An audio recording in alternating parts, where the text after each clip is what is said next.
Bir bile dirəkəyi kimi səsə gəlirdi. Elə cürət ellərə sənəsə gəlirdin, aman aman.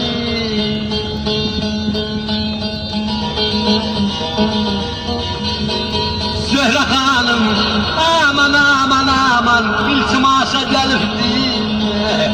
Elə iltimasım qəbul eylə sənən, sənənin, sənənin.